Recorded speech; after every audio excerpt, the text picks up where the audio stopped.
Matrix of a linear transformation हमने की थी कल एग्जांपल। आज उससे रिलेटेड एक्सरसाइज है, एक्सरसाइज नंबर 6.4, चैप्टर नंबर 6 की एक्सरसाइज आज हम करेंगे। एक्सरसाइज 6.4 है और इस चैप्टर की लास्ट एक्सरसाइज है, लास्ट टॉपिक से रिलेटेड है।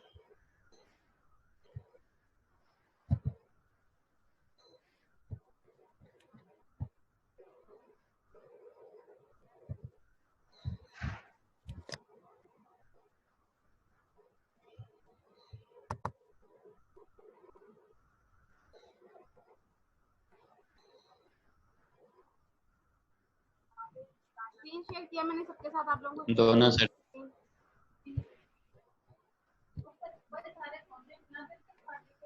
अब आवाज ठीक है? जिसके पीछे खुद के शोर है उसको मेरी आवाज नहीं सुनेगी।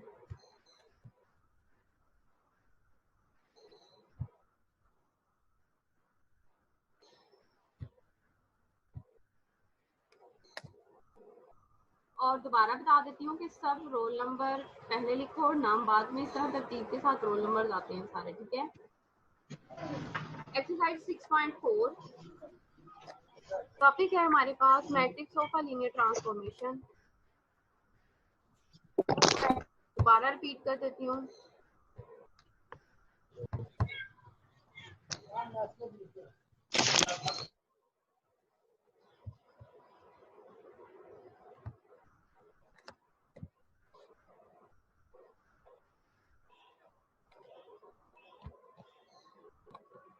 ये था हमारे पास matrix of a linear transformation.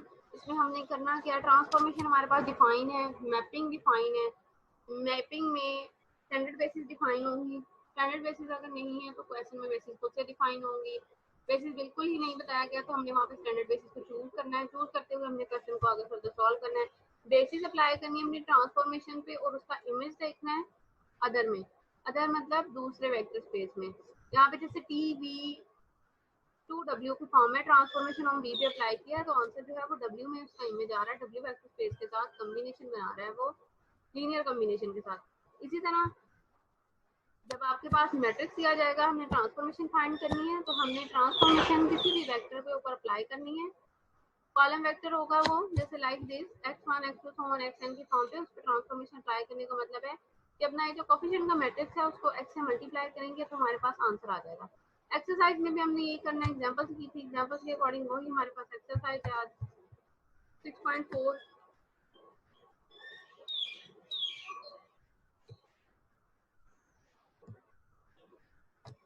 Find question number 1. Find the matrix of each of the following linear transformation from R3 to R3 with respect to the standard basis for R cube. R cube से R cube की तरफ कहता है हमारे पास transformation है क्योंकि ये दिखाई गई है क्वेश्चन नंबर 1 में। जैसे उसका पार्ट नंबर 1 है T x1 x2 x3 is equal to x1 x2 0 के साथ with respect to standard basis कहता है आप इसका मैट्रिक्स फाइंड करेंगे। इसका मैट्रिक्स हम किस फॉर्म में फाइंड करेंगे, ये हमारे पास सॉल्यूशन है 6.4 एक्सरसाइज में। Number 1 T R3 to R3 define है ट्रांसफॉर्मेशन जो कि इस फॉर्म में x1 x2 x3 मीन उसका थर्ड एलिमेंट जो है वो लास्ट एलिमेंट जो है यहाँ पे 0 हो जाता है।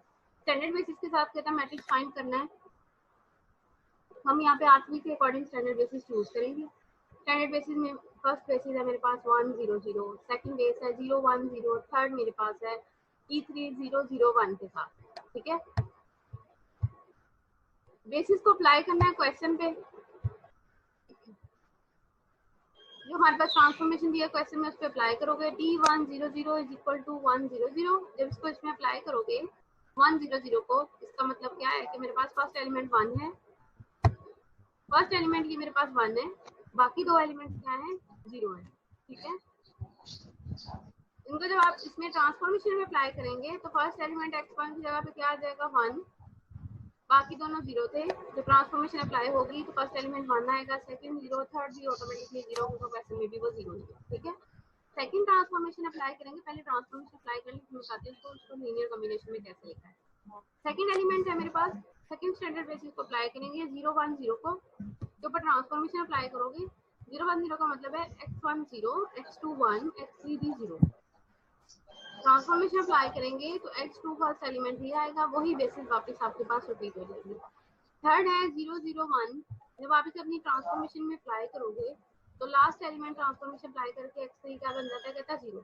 तो इसका आंसर यहाँ पे क्या आएगा, सारे के सारे 0 आएंगे। जो भी ट्रांसफॉर्मेशन बन रही है हमने इसे अदर ये एक R3 भी हमने ट्रांसफॉर्मेशन अप्लाई की है, ये यहाँ पे इसका इमेज कहता है R3 में आएगा लेकिन लीनियर कॉम्बिनेशन की फॉर्म में। ठीक है, तो हमने इन्हें लीनियर कॉम्बिनेशन यहाँ पे फाइंड करना है। लीनियर कॉम्बिनेशन किस फॉर्म में आप फाइंड करना है कि आपके पास जो यहाँ पे बेसिस दी जाएंगी,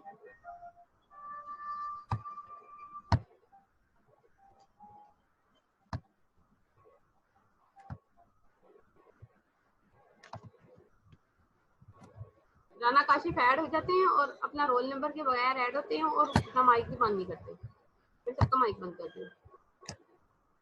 000 is equal to linear combination में लिखेंगे अदर के फर्स्ट पहले यहाँ पे 1 है, बाकी फर्स्ट बेसिस मेरे पास है 100, सेकंड एलिमेंट 0 है, थर्ड एलिमेंट 0 है, उसी के हिसाब से बेसिस को यहाँ पे लिखा है। लिखने के बाद फर्दर उसने आगे उसको डिफाइन किया कि आप इसको शो करो। अगर यहाँ पे देखो ये 1 से मल्टीप्लाई होगा, 0 से मल्टीप्लाई होकर सबको 0 कर देगा, 0 पे आपका आंसर यही आ जाएगा जो ओरिजिनल है। जब आपके पास बेसिस की फॉर्म डिफाइन हो लेकिन आंसर उसके अंदर चूज नहीं हो रहा तो हम उसके अंदर, हमें नहीं पता, ये तो अभी सिंपल आ रहा था तो मैं साथ में बेसिस के साथ इसको लिख सकती हूँ 100 की फॉर्म में। इन केस यहाँ पे 2 3 5 7 कुछ भी आ जाता है, उस कंडीशन में हमने उसके साथ स्केलर्स को खुद से लेट करना है, लीनियर कॉम्बिनेशन बनाना है। जैसे लास्ट लेक्चर में एक्सरसाइज की एग्जांपल सॉरी की थी, लीनियर कॉम्बिनेशन बना के उसको चेक करना है A1 A2 A3 का क्या आंसर आ रहा है। जो भी आंसर आएगा उसके रिस्पेक्ट हमने वहाँ पे स्केलर को यूज करना है। अब यहाँ पे आपके पास इसको ट्रांसफॉर्मेशन को मैट्रिक्स की फॉर्म में लिखेंगे तो ट्रांसफॉर्मेशन को हम वेक्टर फॉर्म में लिखते हैं, vector form sorry matrix form में लिखते हैं। वेक्टर को लिखोगे तो आपके पास फर्स्ट वेक्टर क्या बना है 100, सेकंड बना 010, थर्ड बना 00। फर्स्ट को लिखा है तो 100 कॉलम में, सेकंड भी कॉलम में आएगा 010, थर्ड अगेन 000 की फॉर्म में है क्योंकि वो सारा का सारा क्या बन रहा है मेरे पास 0 बन रहा है। कॉलम वाइज लिखना है, रो वाइज नहीं लिखना। अगर आप यहाँ पे देखें क्वेश्चन को तो ये रो वाइज भी नजर आ रहा है कि सेम है, लेकिन हमने इसको कॉलम वाइज लिखा है, यहाँ पे ऑटोमेटिकली ही सेम बन गया, अदरवाइज ये सेम नहीं होता सम की कंडीशन में, इसलिए हमने इसे कॉलम वाइज ही लिखना, रो वाइज इसको नहीं लिखेंगे। ठीक है, नेक्स्ट है ट्रांसफॉर्मेशन। इसका सेकंड पार्ट है t x1 x2 x3 is equal to x1 plus x2 minus x1 minus x2 and third element x3 as it is ही। स्टैंडर्ड बेसिस अगेन वही है R3 से 100 0 1 0 0 0 1 की फॉर्म में। अगेन आप ये एक बेसिस उठा के इस ट्रांसफॉर्मेशन में अप्लाई करोगे, ये वाली जो ट्रांसफॉर्मेशन है इसके अंदर हम इस बेसिस के 1 बाय 1 अप्लाई करेंगे और अदर के लीनियर कॉम्बिनेशन में से डिफाइन करेंगे। जब आप इसे अदर के लीनियर कॉम्बिनेशन में डिफाइन करोगे तो आपके पास ये कंडीशन बनेगी। जब आप इसको पुट कर रहे हो तो आप यहाँ पे देखो फर्स्ट एलिमेंट 1 है, ये फर्स्ट एलिमेंट 1 है, बाकी दोनों क्या है 0 है। यहाँ पे पुट करेंगे x1 की जगह पे 1 प्लस x2 की जगह पे 0 आ जाएगा, minus x1 again replaces by 0 and minus x2 is equal to 0। यहाँ पे 1 आएगा, यहाँ पे माइनस 1 आएगा और लास्ट वाला x3 वैसे ही 0 है तो वो 0 बन जाएगा। यही कंडीशन आएगी 1 माइनस 1 0 के साथ। बाकी के लीनियर कॉम्बिनेशन में लिखने के लिए डायरेक्ट ही बाकी ये जो हमारे पास बेसिस है R3 की जो राइट साइड पे आती है उसके अकॉर्डिंग लिखने के लिए दोबारा वही है, फर्स्ट एलिमेंट को 1 बाय 1 को उठा के स्केलर कॉम्बिनेशन में हम लिख सकते हैं। क्योंकि यहाँ सिंपल है इसलिए एज इट इज लिखेंगे।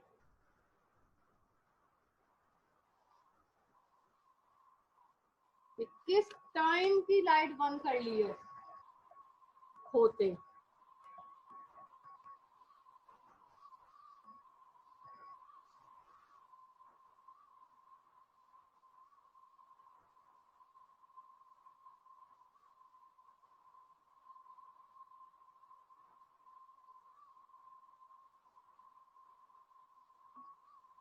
खुराम ये लीड लगा दे।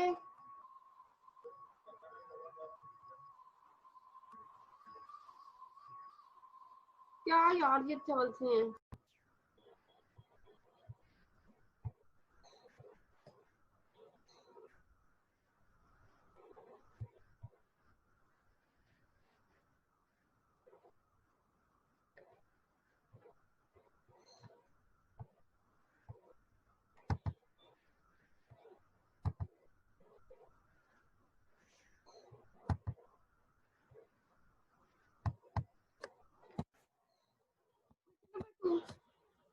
क्वेश्चन में R3 to R3 की फॉर्म थी। अब क्वेश्चन नंबर 2 है R3 मतलब सेम वेक्टर से सेम वेक्टर की तरफ हम मैपिंग फाइंड करते हुए ट्रांसफॉर्मेशन फाइंड कर रहे थे। स्क्रीन मेरे सबके साथ शेयर है, ठीक है। Question number 2, find the matrix of each of the following linear transformation with respect to the standard basis of the given spaces. T transformation R to R square defined by Tx is equal to 3x 5x. Transformation अब है R mean one dimensional single reality and R square two dimension of real numbers form defined by Tx is equal to 3x and 5x. तथा इस condition के साथ आप लोगों ने matrix find करना है।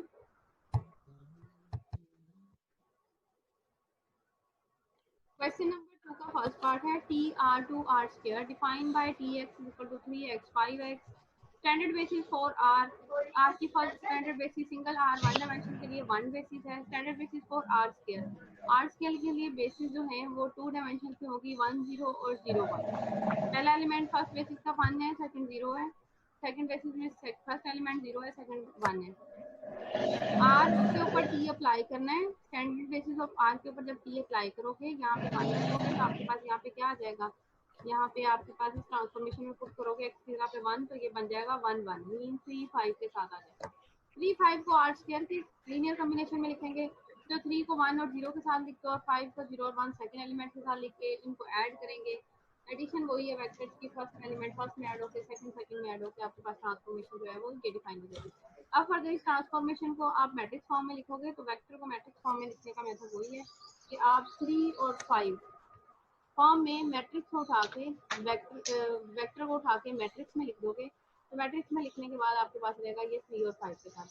सेकंड इसका है क्वेश्चन, सेकंड पार्ट है एक्सरसाइज 6.4 के क्वेश्चन नंबर 2 का T R cube to R square define by 3 dimension से 2 डायमेंशंस की तरफ कहता है ट्रांसफॉर्मेशन जब अप्लाई की जाएगी तो वो ट्रांसफॉर्मेशन इस फॉर्म में डिफाइन की है उसने Tx1 x2 x3 is equal to 3x1 minus 4x2 plus 9x3 and second element 5x1 plus 3x2 minus 2x3 and applying transformation on R3 and defining combination of R2. TR3 to R square defined by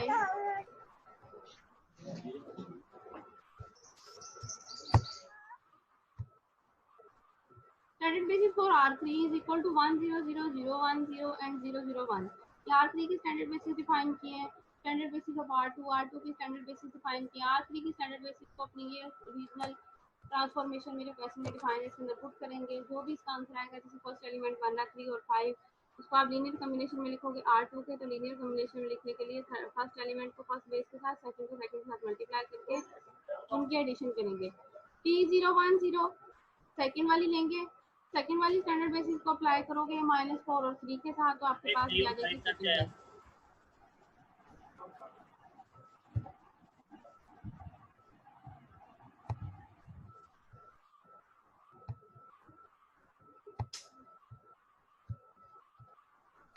and इसी तरह third वाली standard basis को put करोगे अपने original transformation में। जब आप इसे पुट करोगे so the matrix of T is, तो आपके पास मैट्रिक्स का बन जाएगा पहली वाली ट्रांसफॉर्मेशन को उठा के फर्स्ट कॉलम में, सेकंड को सेकंड में, थर्ड को थर्ड में डिफाइन करके आपके पास ये मैट्रिक्स बनेगा 3 -4 9 5 3 2 के साथ, ठीक है। नेक्स्ट इसका थर्ड पार्ट है T R square to R four define by transformation define है। इसमें भी ऐसे ही करना है, पेयर वाली बेसिस लेके उसको पुट करना है और जो आंसर आएगा उसको हमने 4 वाली बेसिस के कॉम्बिनेशन में डिफाइन करना है।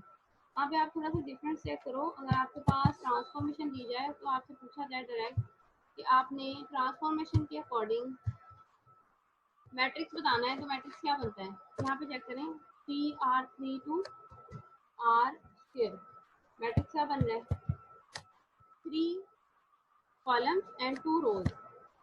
ऊपर क्या है 3 कॉलम्स एंड 2 रोज। फर्स्ट वाली जो है वेक्टर डिनोट करेगा कॉलम्स को और सेकंड वाला जो है वो रोज को डिनोट करेगा। इसी तरह नेक्स्ट में अगर आप देखो तो आपके पास ये बन रहा है R स्क्वायर टू R4। आपके पास कितने कॉलम्स बनेंगे 2 कॉलम्स वाला मैट्रिक्स बनेगा जिसकी 4 रोज होगी हमारे पास, और यही यहाँ पे डिफाइनिंग की है 2 रोज एंड विथ 4 कॉलम, यही देखें आपके पास मैट्रिक्स आएगा। अब आपके पास 4 है, TR4 to R define by transformation from R4 से R की डिमेंशन के साथ Tx1 x2 x3 x4 is equal to में आंसर जो है वो सिंगल एक वेरिएबल की फॉर्म, सॉरी एक डायमेंशन सिंगल वन डायमेंशन की फॉर्म में आ रहा है 2x1 plus 3x2 minus 7x3 plus x4, ये सिंगल वन डायमेंशन में वन एलिमेंट ही है ये सारी एडिशन के साथ।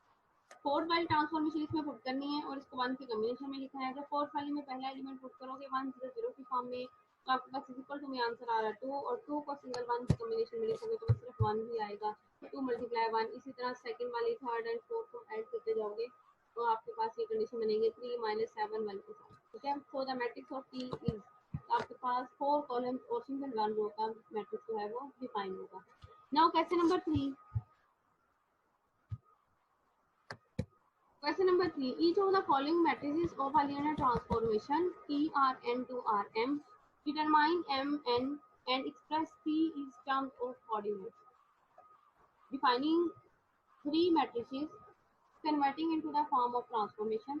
आपके पास जो डिफाइन किए गए 3 मैट्रिक्स हैं उन्हें अब ट्रांसफॉर्मेशन में कन्वर्ट करना है। पहले ऊपर जो 2 क्वेश्चन हमने सॉल्व किए हैं उसमें हम लोगों ने सबसे पहले क्या किया था, ट्रांसफॉर्मेशन डिफाइन थी, मैट्रिक्स फाइंड किया। नाउ मैट्रिक्स डिफाइन है, हमने ट्रांसफॉर्मेशन जो है वो फाइंड करनी है।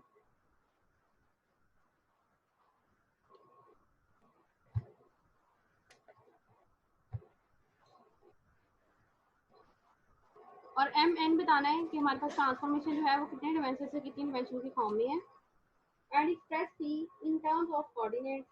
सबसे फर्स्ट क्वेश्चन है, इसका फर्स्ट पार्ट है 6 - 1 1 2 और 1 3 के साथ। Since matrix A is of order 3 cross 2 का ऑर्डर का मैट्रिक्स है, 3 इसमें रोज एंड 2 कॉलम है।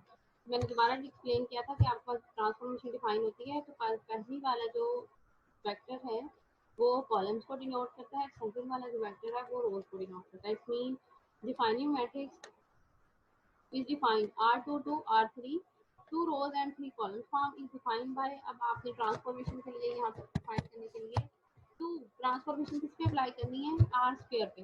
तो 2 वेरिएबल्स का हम एक वेक्टर लेंगे जिसे मैट्रिक्स में लिखेंगे क्योंकि मैट्रिक्स के साथ मल्टीप्लाई करना है।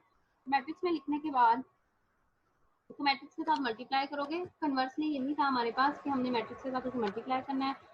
जो भी आंसर आएगा उसको आपने सिंगल ट्रांसफॉर्मेशन के फॉर्म में डिफाइन कर देना, क्योंकि मैट्रिक्स कॉलम मैट्रिक्स को हम वेक्टर की फॉर्म में लिखते हैं। यहाँ पे भी मैट्रिक्स का मेरे पास एक कॉलम है, उसको वेक्टर की फॉर्म में लिखोगे तो आपके पास ये डिफाइन हो जाएगी।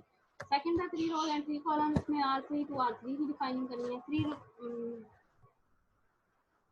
3 पॉइंट्स की जो है 3 डायमेंशन का एक कॉलम ऐड करेंगे, उसे ये वाले के साथ मल्टीप्लाई करोगे, जो भी आंसर आएगा उससे फर्दर हम जो है उठा के वेक्टर की फॉर्म में लिखेंगे। इससे नेक्स्ट पे है let A is equal to 3 rows and 5 column, 3 cross 5 का मैट्रिक्स है। इसमें स्टार्टिंग वाली जो है R5 to R3 is defined by Tx1 x2 x3 x4 x5। 5 हमने फॉर्म का जो है वो एक मैट्रिक्स चूज करना है, उसे अपने गिवन मैट्रिक्स से मल्टीप्लाई करेंगे, फिर after multiplication you can see answer 3x1 plus x2 plus 2x4 x1 plus x4 plus x5 minus x2 plus x3 plus x4 plus x5 के साथ आफ्टर मल्टीप्लिकेशन जो भी आपके पास आंसर आए उसे आप उठा के मैट्रिक्स की फॉर्म से निकाल के वेक्टर फॉर्म में लिख लीजिए। नेक्स्ट आपके पास जो क्वेश्चन नंबर 4 है,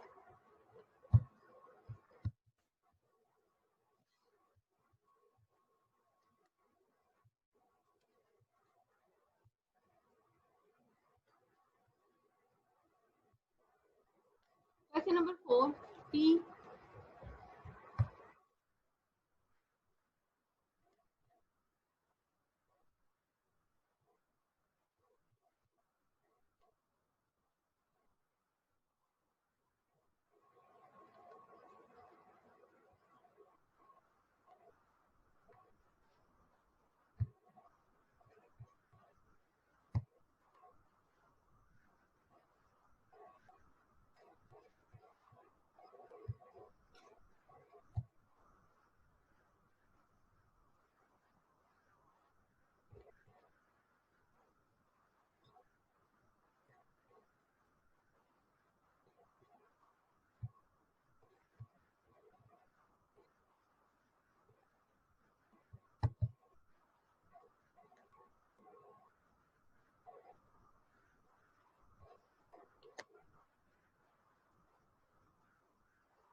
question number 4, the matrix of T.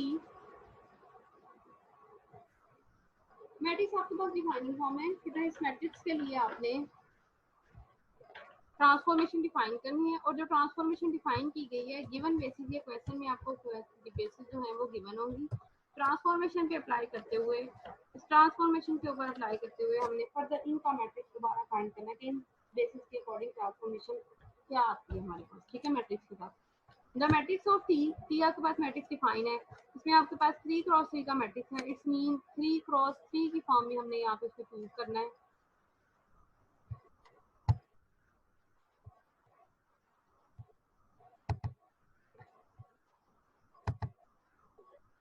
3 cross 3 में जब आप इसको चूज करोगे, 3 का मैट्रिक्स चूज करेंगे तो 3 के साथ मल्टीप्लाई करोगे, आपके पास ये आंसर आ रहा है जो आपके पास शो हो रहा है matrix x2 plus x3, x1 minus x3 minus x1 minus x2 के साथ। इसे आप फर्दर उठा के अपनी ट्रांसफॉर्मेशन की फॉर्म में लिखोगे तो इसको वेक्टर की फॉर्म में लिखो। Given basis of for R3 is equal to v1 0 1 2 v2 1 1 v3 1 0 minus 2। ये क्वेश्चन में आपके पास डिफाइन है। इन बेसिस के अकॉर्डिंग फर्दर आपने फाइंड करना है कि हमारे पास मैट्रिक्स किस फॉर्म में आ रहा है। इस बेसिस के अकॉर्डिंग आप यहाँ पे इसको टाइप करोगे ट्रांसफॉर्मेशन की फॉर्म में। ट्रांसफॉर्मेशन की फॉर्म में आपके पास जो बेसिस कन्वर्ट हो जाएंगी, T v1 is equal to T 0 1 2। First basis को पुट करोगे, आंसर आपका आ रहा है 3 माइनस 2 माइनस 1। पहले भी मैंने यही डिफाइन किया है कि अगर आपके पास स्टैंडर्ड बेसिस दी गई हैं तो लीनियर कॉम्बिनेशन में चेक करने की जरूरत नहीं है। फर्स्ट एलिमेंट फर्स्ट के अकॉर्डिंग आ जाएगा, सेकंड को सेकंड से मल्टीप्लाई करोगे, थर्ड थर्ड के साथ। लेकिन जैसे ही बेसिस चेंज हो जाती हैं तो हमारे पास लीनियर कॉम्बिनेशन में हम एग्जैक्ट नहीं डिफाइन कर सकते कि मैं अब ये 3 माइनस 2 और माइनस 1 को अपनी बेसिस में कैसे डिफाइन करूँ। इसके लिए उसे लीनियर कॉम्बिनेशन में लेट करते हैं स्केलर्स की फॉर्म में, क्योंकि यहाँ पे उसने लेट किया है। स्केलर्स की फॉर्म में लेट करने के बाद a1 a2 a3 scalar select किए हैं। सेलेक्ट करने के बाद उन्हें वेक्टर्स के साथ मल्टीप्लाई करोगे, उनकी एडिशन करेंगे, एडिशन से वो एक वेक्टर में कन्वर्ट होगा। लेफ्ट साइड और राइट साइड को कंपेयर करेंगे। After comparing you can see this type of equations and solve these equations. a2 plus a3 is equal to 3, a1 plus a2 is equal to minus 2, 2a1 plus a2 minus 2a3 is equal to minus 1. कोई भी ऐसी equation नहीं है दोनों कि हम इनको compare करें और किसी एक वेरिएबल की वैल्यू फाइंड करें, लेकिन फर्स्ट दोनों इक्वेशंस में क्या चीज़ तो सेम आ रही है, a2। यहाँ से a2 की वैल्यू निकालूंगी, 3 माइनस a3 सेकंड में पुट कर दूँगी। सेकंड भी equation a1 is equal to minus 5 plus a3 की फॉर्म बनेगी। उसे भी आप फर्दर जो है दोनों को उठा के थर्ड में पुट कर दें। थर्ड में पुट करने से आपके पास a3 का आंसर आएगा। उसे फर्दर फर्स्ट वाली स्टार्टिंग वाली दोनों इक्वेशन पे पुट कर दो, आपके पास a1 और a2 का आंसर आ जाएगा, जो कि बन रहा है a1 is equal to minus 11, a2 is equal to 9 and a3 is equal to minus 6. So t v1 is equal to minus 11 v1 plus 9 v2 minus 6 v3। ये फर्स्ट इक्वेशन है ये वाली। इसके अकॉर्डिंग हमारे पास a1 a2 a3 का जो answer आया तो यहाँ पे लगा के मल्टीप्लाई करोगे तो राइट साइड और लेफ्ट साइड जो है वो दोनों सेम आएंगे। सिमिलरली v2 v3 पुट करोगे ट्रांसफॉर्मेशन में और फर्दर इसी तरह इक्वेशन बनेगी। इक्वेशन को सॉल्व करेंगे तो आपके पास ये -2 2 और 0 1 आंसर बन रहा है। 14 माइनस 11 9 आंसर बन रहा है। तीनों ट्रांसफॉर्मेशन डिफाइन करने के बाद मैट्रिक्स में शो करेंगे तो मैट्रिक्स में अगेन वही प्रोसीजर है कि आप उसे उठा के बेसिस वेक्टर की फॉर्म से निकाल के मैट्रिक्स फॉर्म में पुट कर, ठीक है, और आपके पास मैट्रिक्स आ जाएगा। Next question number 5, TR2 to R3 define by, ये क्वेश्चन में ही डिफाइन है ट्रांसफॉर्मेशन भी, इसमें यहाँ पर यहाँ तक क्वेश्चन ही डिफाइन किया उसने। R2 to R3 transformation define by T11 is equal to 0 1 2 and T minus 1 0 is equal to 2 1 0। Transformation दे दी है, बेसिस भी बता दी है, R2 से R3 की बेसिस है यहाँ पे, उनके अकॉर्डिंग कहता है आप फर्दर से सॉल्व करोगे। Standard basis for R square is equal to 1 0 0 1, standard basis for R3 1 0 0 0 1 0 0 0 1 form में। Since 1 1 is equal to 1 1 0 plus 1 0 1, पहली वाली को स्टैंडर्ड बेसिस फॉर्म इस फॉर्म में लिख सकते हैं जो कि इक्वल ही आएगा। सेकंड को भी उठा के हम फर्स्ट वाली बेसिस की फॉर्म में लिख सकते हैं जो ये वहाँ बन रही है। अब सेकंड जो उसकी राइट साइड है उसको उठा के आप 3 वाली बेसिस में लिखोगे तो आपके पास ट्रांसफॉर्मेशन कहता है इस कंडीशन में आ रही है, यहाँ पे ये कंडीशन डिफाइन हो रही है। अब इसमें से हमने दोनों ट्रांसफॉर्मेशन फाइंड करनी है, 1 0 के भी और 0 1 के भी। अगर आप यहाँ पे देखिए राइट साइड पे एक दफा ऐड कर दो और 1 टाइम से सब्ट्रैक्ट करूँ तो दोनों वैल्यूज फाइंड होती हैं। सब्ट्रैक्ट करेंगे तो T 1 0 रह जाएगा आपके पास जो -2 के साथ आएगा, और 0 1 जो है वो कैंसिल हो जाएगा। फर्स्ट क्वेश्चन सब्ट्रैक्ट किया इक्वेशन 2 एंड 1 को सब्ट्रैक्ट किया, 2 from 1 we get -2 0 2 and 2 t 1 0 plus 0 divided by 2 on both sides and we get 1 t 1 0 is equal to -1 0 1। अब इसे हम फर्दर बेसिस में सिंपली लिख सकते हैं, इसमें कोई इसमें चेंज करने की जरूरत नहीं आएगी। Secondly add both equation and after addition आपके पास जो है वो सेम वही प्रोसीजर बनेगा। Hence matrix of T with respect to standard basis is, तो आपका स्टैंडर्ड बेसिस के अकॉर्डिंग मैट्रिक्स बन जाएगा 1 0 1 1 1 1। Last question of this exercise matrix का क्वेश्चन है। आपको क्वेश्चन जस्ट ये डिफाइन किया उसने, transformation from M to 3 matrix of 2 rows and 3 columns to matrix of 3 rows and 2 columns defined by transformation of A। कोई सा भी इसमें से कहता है मैट्रिक्स चूज करेंगे तो उसकी ट्रांसफॉर्मेशन लेने से वो ए का ट्रांसपोज बन के सेकंड में उसका आंसर आ जाता है। फर्स्ट वाले मैट्रिक्स में से चूज करेंगे, सेकंड वाले में जब उसको ट्रांसफॉर्मेशन अप्लाई करोगे तो ट्रांसफॉर्मेशन अप्लाई करने का मतलब है उसका ट्रांसपोज आ जाएगा। ट्रांसपोज से कहता है आप चेक करेंगे belongs to M32 second form of vector M32। Standard basis for M2 2 rows and 3 columns के अकॉर्डिंग स्टैंडर्ड बेसिस दी है। 6 बनेगी क्योंकि 6 एलिमेंट आते हैं। फर्स्ट में 1 आएगा, बाकी अदर 0, सेकंड में सेकंड 1 अदर 0, थर्ड में थर्ड एलिमेंट 1 एंड अदर 0। इसी तरह M32 की यूज करेंगे, वो भी 6 नहीं आएंगी लेकिन वो कॉलम वाइज आएंगी, उसमें 3 रोज एंड 2 कॉलम्स हैं। हमारे पास ये कॉम्बिनेशन बनेगा। अब हमने 3 की जो बेसिस है ये ऊपर वाली, इन पे ट्रांसफॉर्मेशन अप्लाई करनी है और चेक करना है आंसर किसमें आ रहा है, 2 में कौन सा एलिमेंट बन रहा है और उससे आगे फिर दोनों के लीनियर कॉम्बिनेशन में लिखना है। TV1 अप्लाई करो, इसके ऊपर ट्रांसफॉर्मेशन अप्लाई करेंगे तो ट्रांसफॉर्मेशन अप्लाई करने से कहता है उसका क्या हो जाता है, ट्रांसपोज होता है। इसका ट्रांसपोज क्या आएगा, कॉलम में लिखो, फर्स्ट रो को ये बनेगा 1 0 0, तो ये W1 ही इसका आंसर आएगा। यहाँ पे जो रॉन्ग लिखा है W2 नहीं आता, ये W1 ही आंसर आता है क्योंकि फर्स्ट रो को फर्स्ट कॉलम में, सेकंड रो को सेकंड कॉलम में लिखने में ट्रांसपोज का यही मतलब आता है। तो जब हम इसे लीनियर कॉम्बिनेशन में, इन सबके लीनियर कॉम्बिनेशन में W को लिखेंगे तो फर्स्ट एलिमेंट के साथ यहाँ पे 1 आएगा क्योंकि ये 1 बन रहा है, बाकी सारे के सारे जो है 0 आएंगे। इसी तरह जब TV2 अप्लाई करोगे तो V2 के अकॉर्डिंग आपके पास क्या आंसर बनेगा, 0 1 0 0 0 1 है, ट्रांसपोज लोगे तो ये बन जाएगा हमारे पास W3, ये बनेगा। फर्स्ट रो को फर्स्ट कॉलम में मेंशन करेंगे तो 0 1 0 0 0 0 फॉर्म बनेगी। इसके अकॉर्डिंग 3 के अकॉर्डिंग जब यहाँ पे इसको आप लिखोगे तो बाकी सारे एलिमेंट्स के साथ 0 आ जाएगा, फर्दर सिर्फ 3 के साथ 1 रहेगा, बाकी सारे 0 हो जाएंगे। इसी तरह बाकी भी 3 और V4 V5 V6 फाइंड करेंगे, सब अपना कोई ना कोई W वाली जो भी आपके पास ट्रांसफॉर्मेशन बनेगी उसके हिसाब से बार मैट्रिक्स में लिखो, आपके पास मैट्रिक्स बनेगा, ये फॉर्म का मैट्रिक्स बनेगा जिसमें 6 रोज एंड कॉलम है। नोट दिया उसने, कोई change the order of basis elements then there will be difference matrix of T. Order change करने से मैट्रिक्स चेंज हो जाएगा, जरूरी नहीं है कि सेम मैट्रिक्स ही वहाँ पे डिफाइन होगा। एक्सरसाइज 6.4 कंप्लीट है। अब आप में से किसी ने कोई भी क्वेश्चन पूछना है तो वो खुद को अनम्यूट करके पूछ सकते हैं।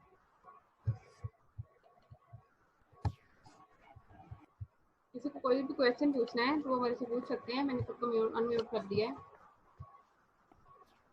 मैम ये क्वेश्चन नंबर जो 4 था किया वो दोबारा थोड़ा सा बता दें। जी बिल्कुल,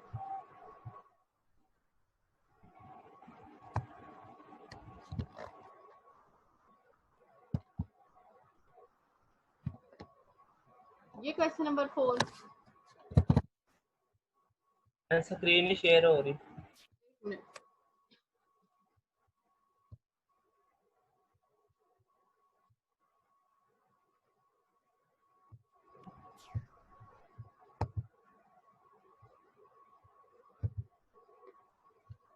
ये क्वेश्चन नंबर 4 है।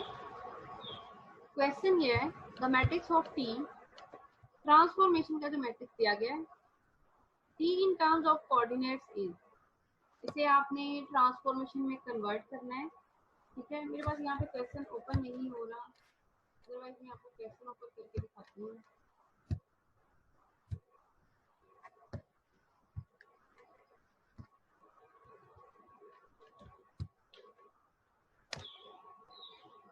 बुक्स हैं सबके पास, क्वेश्चन वहां से ओपन करें।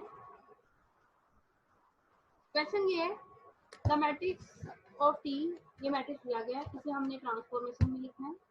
ठीक है, ट्रांसफॉर्मेशन में लिखने के बाद जो ट्रांसफॉर्मेशन बनेगी ये सॉल्यूशन है, यहाँ तक ये सॉल्यूशन है। इसे आपने निगलेक्ट करते हुए पहले क्वेश्चन अंडरस्टैंड करें। ये ऊपर क्वेश्चन है और ये सेकंड वाली जो ये लाइन है नीचे, ये क्वेश्चन है। द मैट्रिक्स ऑफ टी, ये मैट्रिक्स दिया गया है, कहता है इसको एक्सप्रेस करना है ट्रांसफॉर्मेशन में। और secondly given basis of R three, ये जो बेसिस दी गई हैं इनके अकॉर्डिंग मैट्रिक्स फाइंड करना है हमने दोबारा से। पहले जो डिफाइन किया गया है मैट्रिक्स वो जिस भी ट्रांसफॉर्मेशन के अकॉर्डिंग डिफाइन किया गया है उसके लिए बेसिस हमें नहीं पता कौन सी बेसिस थी जिसके लिए हमने उसे डिफाइन किया है, लेकिन कहता है जो उसकी ट्रांसफॉर्मेशन आएगी उसे हमने फर्दर इन बेसिस के अकॉर्डिंग डिफाइन करना है। ठीक है, क्वेश्चन क्लियर है? Yes ma'am. ठीक है, अब सबसे पहले मैम बताओ। इधर जी जी, मैम इधर ट्रांसफर्स को जैसे R3 होता था तो उसको R पर या R2 पर करते, इधर नहीं इस तरह होना। इधर यहाँ पे देखें मैट्रिक्स आपके पास 3x3 का है। ठीक है, तो वो अंडरस्टूड है कि 3 2 3 बेसिस की फॉर्म में शो किया है। वो स्टैंडर्ड बेसिस थी, यहाँ पे स्टैंडर्ड नहीं है। जब क्वेश्चन में बेसिस खुद से दे दी जाए तो वो स्टैंडर्ड बेसिस उसी कंडीशन में होगी जब फर्स्ट एलिमेंट यहाँ पे बेसिस का 1 0 0, फिर सेकंड एलिमेंट 0 1 0, थर्ड एलिमेंट 0 0 1, वो स्टैंडर्ड बेसिस होती है। एक ठीक है वेक्टर मैम। एक से ज्यादा बेसिस रखता है। ठीक है, R3 कोई सी भी वेक्टर स्पेस है, जरूरी नहीं है सिर्फ उसकी स्टैंडर्ड बेसिस हो, उसमें बहुत सारी बेसिस होती है। ठीक है, जो उसको जनरेट करती है। बेसिस मीन कि हम एक स्पैनिंग सेट लेते हैं जो बाकी एलिमेंट्स को स्पैन करता है। जैसे एक्सरसाइज 6.3 में हमने क्वेश्चन किया था लास्ट पे, जो स्पैनिंग सेट का क्वेश्चन था, यहाँ पे भी ऐसे ही है। डिफरेंट बेसिस ले लिए उसने, कोई बेसिस नहीं ली जो हम पहले स्टैंडर्ड लेते आते हैं, वो स्टैंडर्ड बेसिस है। क्वेश्चन में खुद से बेसिस दी गई जैसे ये, हमने यही बेसिस अप्लाई करना। ठीक है, T x1 x2 x3 is equal to, अब ये फाइंड सबसे पहले मैट्रिक्स से लेके हमने ट्रांसफॉर्मेशन फाइंड करनी है। ट्रांसफॉर्मेशन फाइंड करने के लिए देखते हैं आप मैट्रिक्स 3x3 है, इट मीन हमारे पास 3 एलिमेंट्स का ही कॉलम वेक्टर यूज करूंगी यहाँ पे, x1 x2 x3। इसे अपने रीजनल मैट्रिक्स के साथ मल्टीप्लाई किया और ये आपके पास जो है ये ट्रांसफॉर्मेशन यहाँ पे आ गई। ठीक है, अब इस ट्रांसफॉर्मेशन के अकॉर्डिंग नीचे वाली बेसिस यूज करते हुए कहता आप इसका लीनियर कॉम्बिनेशन डिफाइन करें और मैट्रिक्स बनाएं। इन्हें चूज करते हुए सबसे फर्स्ट वाली वेक्टर स्पेस की जो बेसिस है 1 0 0 1 2, इसे मैंने इस अपनी ट्रांसफॉर्मेशन में पुट किया तो आपके पास आंसर क्या आ रहा है, 3 -2 और -1। अब मुझे नहीं यहाँ पे पता कि मैं इसे किस फॉर्म में यहाँ पे एक्सप्रेस करूँ, 3 को पहली वाली के साथ मल्टीप्लाई करूँ, सेकंड वाली को 2 के साथ, थर्ड वाली को 3 के साथ। क्योंकि देखें अगर आप इसको डायरेक्ट यहाँ पे मल्टीप्लिकेशन करके लिखते हो तो यहाँ पे 3 0 1 2 बनता है।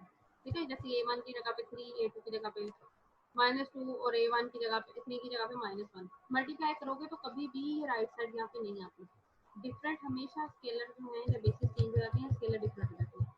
इसके लिए हमें नहीं पता कि हमने कौन से एलिमेंट्स को स्केलर लेना है, तो यहाँ पे हमने इसको लीनियर कॉम्बिनेशन में डिफाइन करने के लिए A1 A2 A3 यहाँ पे vector space sorry scalar select किए। वेक्टर स्पेस जो ऊपर दी गई थी वही यहाँ पे अप्लाई किए हैं। अप्लाई करने के बाद पहले मल्टीप्लाई किया, मल्टीप्लाई करके तीनों को जब ऐड करोगे तो एडिशन वेक्टर की एज इट इज होती है कि फर्स्ट एलिमेंट फर्स्ट में, सेकंड को सेकंड में और थर्ड को थर्ड में ऐड करोगे। ठीक है, फिर लीनियर कॉम्बिनेशन बनाएंगे। सिंपल वही मेथड है जो पहले भी था कि लीनियर कॉम्बिनेशन के अकॉर्डिंग हम उसे सेटिस्फाई करते हुए सॉल्व करेंगे। अब क्लियर है क्वेश्चन? फिर उसे उठा के मैट्रिक्स में लिखोगे। क्वेश्चन क्लियर है? जी मैम क्लियर। और किसी को कोई क्वेश्चन पूछना है? मैम ये जो क्वेश्चन नंबर 3 है उसमें भी थोड़ा सा प्रॉब्लम है, वो स्क्रीन शेयर करना थोड़ी सी। क्वेश्चन नंबर 3 में यस मैम। ओके,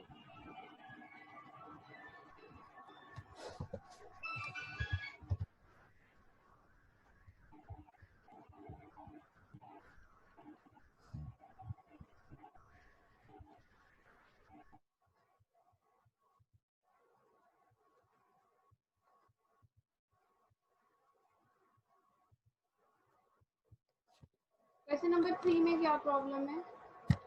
कौन सा पार्ट क्वेश्चन नंबर 3 का? ये क्वेश्चन नंबर 3 का फर्स्ट पार्ट है। Ma'am second part. Second part, इसमें क्या प्रॉब्लम है ये आपकी स्क्रीन पे शो? मैम इधर इधर उन्होंने कहा हुआ ना कि R3 से R3 तक करना है, ये तो कहा नहीं हुआ, इधर ये क्वेश्चन में आपने खुद से फाइंड किया है। Yes ma'am. तो मैम इधर ये वैल्यू कैसे लेनी है जो इधर होनी है वैल्यू 0 1 और 1 0 0, तो एक R3 की वैल्यू होती है ना, उसमें सर मैम 3 3 होते हैं और 2 2 वाले भी होते हैं। वो यहाँ पे जैसे ये ऊपर लिए हुए हैं ना, ये R3, ये चीज इसके अकॉर्डिंग पूछ रहे हैं, उसके डायमेंशन के अकॉर्डिंग, यस डायमेंशन के अकॉर्डिंग एलिमेंट्स लेने हैं। ठीक है, यहाँ पे जैसे R3 है तो हमने 3 एलिमेंट्स लेने हैं। वो जो आप बेसिस पूछ रहे हो वो 3 में नहीं है, वो ऊपर क्वेश्चन में है। जैसे यहाँ पे ये 4 वाली है, ये देखें हाँ जी मैम, R4 ये है पूछना। और ये R है। इसका मतलब इसकी डायमेंशन 1 है। डायमेंशन 1 का मतलब है कि सिंगल एक ही डायमेंशन में इसके सारे एलिमेंट, जैसे R रियल लाइन पे हम लेते हैं, सारे के सारे एलिमेंट एक ही लाइन पे चल रहे होते हैं 1 2 3 करके। ठीक है, और ये जो बेसिस होती हैं, ये बेसिकली आइडेंटिटी होती है जो पूरे सेट को जनरेट कर रही होती है। यहाँ पे 1 जो है, इससे हम बाकी तमाम एलिमेंट्स को जनरेट कर सकते हैं। जैसे 2 को हम 1 के साथ जनरेट कर सकते हैं, 1 को 2 से मल्टीप्लाई करो, 1 को आगे हम 4 से, 1 3 के साथ, ऐसा एलिमेंट जो बाकी एलिमेंट्स के साथ मल्टीप्लाई करके उसे जनरेट करके उसका वही आंसर शो करे, उसे हम बेसिस यहाँ पे कहते हैं। ठीक है, स्पैनिंग के फॉर्म में किसी भी एक एलिमेंट के साथ मल्टीप्लाई करके बाकी दूसरा एलिमेंट शो कर सके। इसी तरह मैम R4 ये की कौन जब, सी फॉर्म है? ये इसकी आइडेंटिटी फॉर्म है बेसिस की। अब ये R4 जो है, R4 का मतलब है 4 डायमेंशन। आप वेक्टर्स लेते थे 3 डायमेंशन में या 2 डायमेंशन में, तो वेक्टर्स के लिए हम क्या चूज करते थे वहाँ पे I J K उसकी डायमेंशन के लिए। फर्स्ट ईयर में और मैट्रिक्स में जो आपने किया वो I J के लिए है। ठीक है, यस मैम। यहाँ पे भी वो I J K उसने निकाल दिया है, I J K के हिसाब से ही मल्टीप्लिकेशन हो रही होती है। डायमेंशन इसी फॉर्म में आती है जब आप एक्सिस पे लेते हो, लेकिन चेंजिंग सिर्फ ये आ जाती है जब 4 डायमेंशन है तो उसके एलिमेंट 4 की फॉर्म में हम डिफाइन करेंगे, वो इस फॉर्म के हैं। एनएस के होंगे तो उसके लिए एनएस बेसिस होंगे। 4 की है तो 4 ही उसकी स्पैनिंग सेट है, स्पैनिंग सेट के एलिमेंट्स नहीं हो यहाँ पे। पहला एलिमेंट, अब फर्स्ट बेसिस है तो पहला एलिमेंट 1 है, ये फोर्थ वाली बेसिस है। पहला एलिमेंट 1 है, बाकी तीनों 0 है। सेकंड बेस में सेकंड एलिमेंट 1 है, बाकी फर्स्ट वाला और बाकी दो 0 है। थर्ड बेसिस में पहले दो एलिमेंट 0 है, थर्ड वाला एलिमेंट 1 आएगा। फोर्थ में फोर्थ एलिमेंट 1 है, बाकी सारे के सारे क्या आ रहे हैं, 0 आ रहे हैं। 4 एलिमेंट बनेंगे 4 बेसिस का, तो उल्लू के बैठे खबीज वर्ड बंद कर लेते हैं।